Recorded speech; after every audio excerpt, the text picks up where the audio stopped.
주옵소서.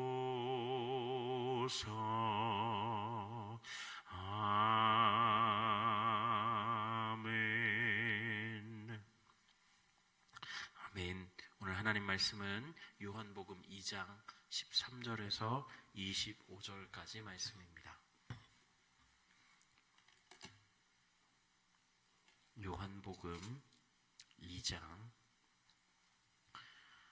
13절에서 25절까지의 말씀, 저와 함께 교독하신 후에 마지막 25절은 함께 읽도록 하겠습니다. 요한복음 2장 13절에서 25절까지 말씀입니다. 유대인의 유월절이 가까운지라 예수께서 예루살렘으로 올라가셨더니 안에서 소와 양과 비둘기 파는 사람들과 돈 바꾸는 사람들이 앉아 있는 것을 보시고 노끈으로 채찍을 만드사 양이나 소를 다 성전에서 내쫓으시고 돈 바꾸는 사람들의 돈을 쏟으시며 상을 엎으시고 비둘기 파는 사람들에게 이르시되 이것을 여기서 가져가라. 내 아버지의 집으로 장사하는 집을 만들지 말라 하시니 제자들이 성경 말씀에 주의 전을 사모하는 열심히 나를 삼키리라 한 것을 기억하더라. 이에 유대인들이 대답하여 예수께 말하기를 내가 이런 일을 행하니 무슨 표적을 우리에게 보이겠느냐.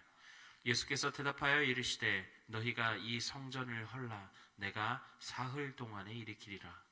유대인들이 이르되 이 성전은 46년 동안에 지었거늘 내가 3일 동안에 일으키겠느냐 하더라. 그러나 예수는 성전된 자기 육체를 가리켜 말씀하신 것이라. 가운데서 살아나신 후에야 제자들이 이 말씀하신 것을 기억하고 성경과 예수께서 하신 말씀을 믿었더라. 6월절에 예수께서 예루살렘에 계시니 많은 사람이 그의 행하시는 표적을 보고 그의 이름을 믿었으나 예수는 그의 몸을 그들에게 의탁하지 아니하셨으니 이는 친히 모든 사람을 함께요. 또 사람에 대하여 누구의 증언도 받으실 필요가 없었으니 이는 그가 친히 사람의 속에 있는 것을 아셨음이니라. 아멘. 우리가 계속해서 요한복음 말씀을 보고 있습니다. 오늘 말씀을 보면 예수님께서 성전을 청결하게 하시는 그런 장면을 담고 있습니다. 6월절이 가까워지자 예수님은 예루살렘 성전으로 올라가십니다. 그런데 성전에 소와 양과 비둘기 파는 사람들과 환전하는 사람들이 앉아 있었던 거죠.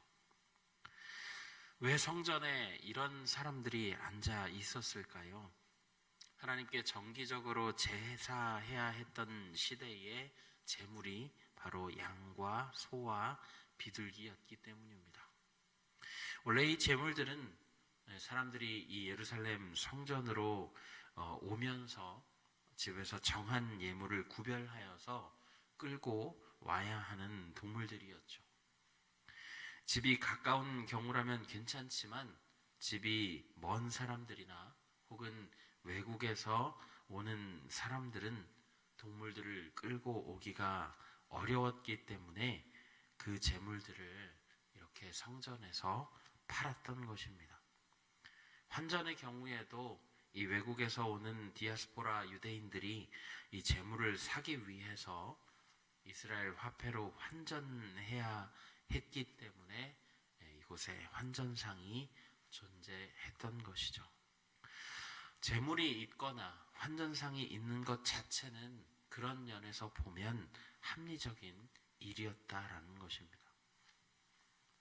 문제는 그것을 운영하는 사람들에게 있었죠. 성전에서 사는 제물의 가격이 비합리적으로 비쌌습니다. 그리고 외국 돈에 대한 환전 비율도 비상식적으로 높았다라는 것이죠. 여기서 제물과 환전을 담당하는 이들이 폭리를 취하고자 했다라는 겁니다.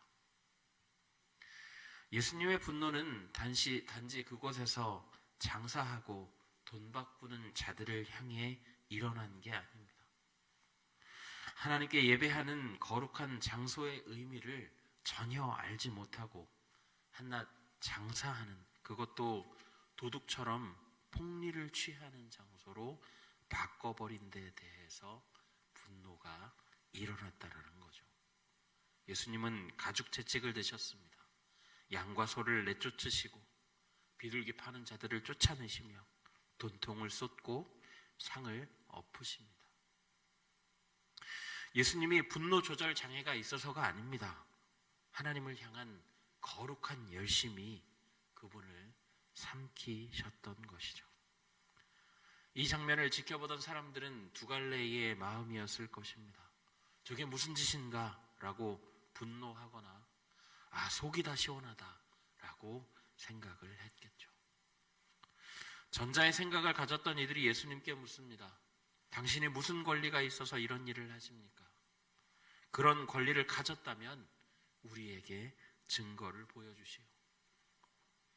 그러자 예수님은 이 도전에 대해서 이렇게 응답하십니다. 이 성전을 헐라 내가 3일 만에 다시 세울 것이다.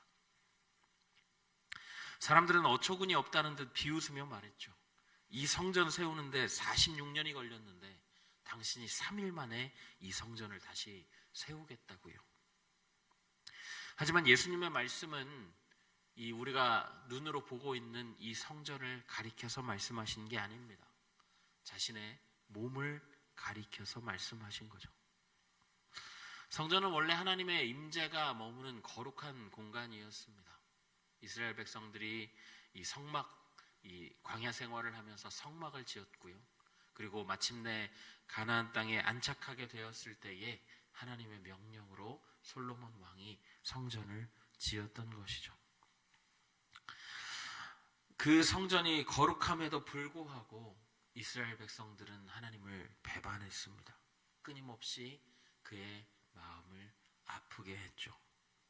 그래서 에스겔서 10장에 보면 하나님의 영광이, 하나님의 임재가 그 성전을 떠나는 장면이 나옵니다. 지금 그때로부터 몇백 년이 지난 뒤의 일이죠. 그러나 이스라엘 백성들은 하나님의 영광이, 하나님의 임재가 그 성전에 있다는 사실, 없다는 사실조차도 인식하지 못합니다. 그리고 그것을 거룩하게 여기며 계속해서 그곳에서 제사를 드렸던 것이죠. 어쩌면 오히려 성전이 있었기 때문에 하나님을 향한 신앙이 제대로 성숙되거나 아니면 반성하거나 회개하는 그런 일들을 방해했다라고 볼 수 있습니다. 예수님은 그 성전을 헐겠다라고 이야기하십니다. 영적인 성전을 짓기 원하셨다라는 것이죠. 자신이 몸을 찢어 죽고 3일 만에 부활하심으로 예수님을 믿는 모든 육체 가운데 하나님의 거룩한 영이 임재하게 됩니다.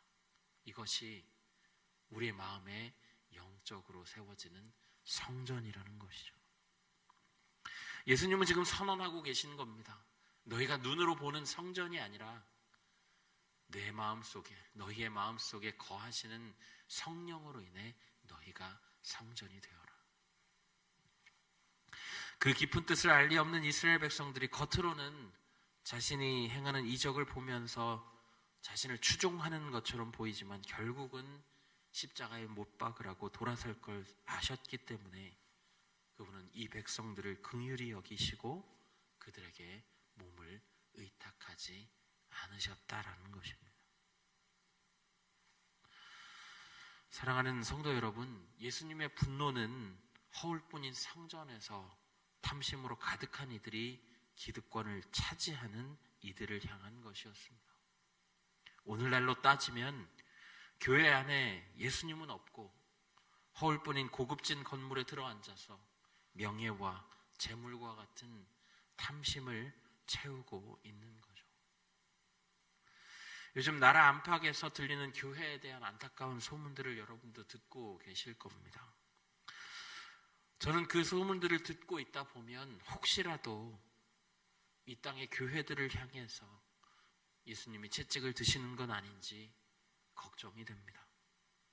교회가 성도수 불리기에만 집중하고 더 좋은 건물과 더 좋은 환경만을 추구하며 예배자가 아니라 서비스를 받는 소비자를 양산하고 성령의 임재보다 화려한 프로그램과 사람의 이목을 끄는 반짝이는 것들로 주목받고자 하는 것을 추구하는 일에 애쓰고 있는 것이 눈에 띄는 현실입니다.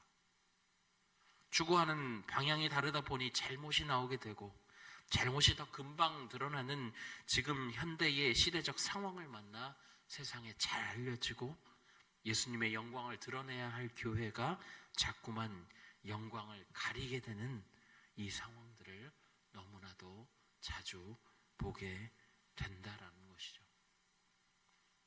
그래서 우리는 기도해야 합니다. 하나님, 이 땅의 교회들이 겸비하는 마음으로 겉모습이 화려한 교회, 세상이 주목하는 교회가 아니라 주님이 주목하시는 교회, 중심이 주를 향하는 교회로 세워지게 하옵소서.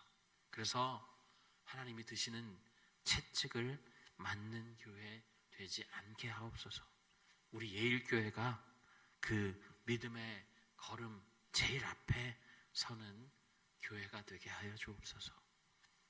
우리 교회는 잘하고 있는데요, 이것에서 끝나지 않고 한국교회를 끌어안고 교회의 실패와 문제들을 끌어안고 회개하며 나아가는 우리가 될 수 있기를 바랍니다.